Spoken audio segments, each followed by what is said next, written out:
Muy buenas noches, mi nombre es Luis Fernando Prada Quintero, estudio un técnico laboral en administración de empresas.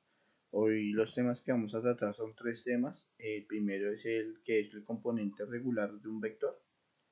En este caso los componentes de un vector pues son los datos que conforman en este caso dicho vector.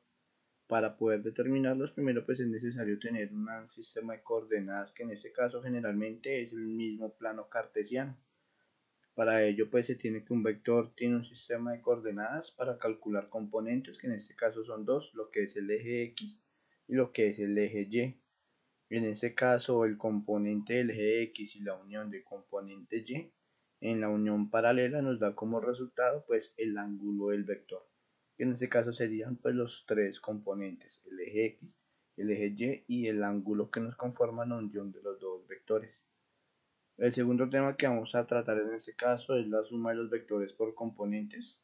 En este caso se tiene que, como es para el vector X, se va a manejar lo que es el coseno, y lo que es para el vector Y, se va a manejar lo que es el seno.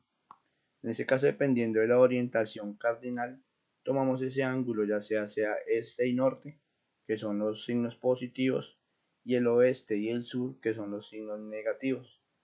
En este caso tendríamos en cuenta eso, que el componente X sería igual al signo, en este caso dependiendo de la orientación cardinal, como les mencionaba, si es este o norte, el signo va a ser positivo, o sea, va a ser más, o si la orientación va a ser oeste-sur, en este caso va a ser negativo, que va a ser un menos. ¿Listo? Entonces nos vamos a tomar lo que es el signo dependiendo de la orientación cardinal, a lo que mide el vector por el coseno del ángulo. Igualmente para el componente Y, que es el signo dependiendo de la orientación cardinal, lo que mide el vector por el seno del ángulo. Los dos resultados de los dos vectores, es decir, la suma común entre el vector X y el vector Y de las dos coordenadas, generan como tal la suma y eso nos daría pues como tal la suma por componentes de los dos vectores. Y el último tema que vamos a tratar es el ángulos entre vectores, que en este caso tendríamos pues dos vectores, lo que es el vector A y el vector B, y manejamos lo que son las magnitudes de los vectores, en este caso que es por el coseno del ángulo. Para la fórmula entonces despejaríamos lo que es el ángulo, el coseno del ángulo, que sería igual al producto de los vectores sobre el producto de las magnitudes. ¿Cómo tomamos esa magnitud?